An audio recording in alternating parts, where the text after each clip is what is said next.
Et nous allons à présent faire un petit peu de pédagogie et commenter la figure technique, ou la figure d'analyse technique, pardon, tête-épaule. Alors c'est vrai qu'on l'entend souvent dans les analyses techniques, Antoine, et pour autant on n'arrive pas toujours à l'identifier. Oui. Alors vous allez nous en parler. Oui, alors c'est vrai que la figure, la épaule, tête-épaule, c'est la plus emblématique des figures chartistes. Elle est repérable sous sa forme et non par ses droites de tendance. C'est-à-dire que là, par exemple, là j'ai pris un exemple de l'indice allemand, donc le DAX 30, en données hebdomadaires, et on voit que, alors pour que vous le voyez bien à l'écran, vous avez ici la première épaule, voilà, qui est un peu plus basse donc que la tête. Alors ici, je vais mettre des ellipses pour que vous voyez bien comment elle est à l'écran. Vous avez donc la deuxième, là vous avez la tête, et la deuxième épaule se situe à cet endroit, voilà. Donc voilà, là c'est les deux épaules sont à peu près du même niveau, et vous avez la tête. Alors c'est en général une figure de retournement de tendance. On voit que là la tendance, donc à long terme, on parle de 2016 à 2018, était haussière.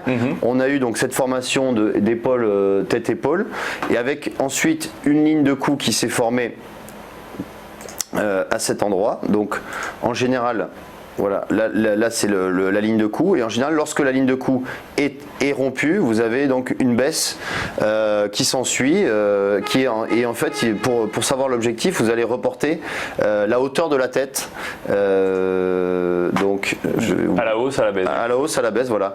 Là donc voilà, là c'est la hauteur de la tête, et vous reportez cette hauteur sur l'objectif, et ça correspond plus ou moins à l'objectif de baisse. Donc on va dire que c'est une figure qui marche assez souvent. Alors là c'est vrai que on part sur un graphique hebdomadaire, donc c'est vraiment, il faut vraiment être très patient, puisque une bougie représente une semaine tout de même. Donc c'est quand même c'est quand même du long terme, mais c'est vrai que plus on prend un graphique sur du long terme, plus ça a de probabilité de marcher.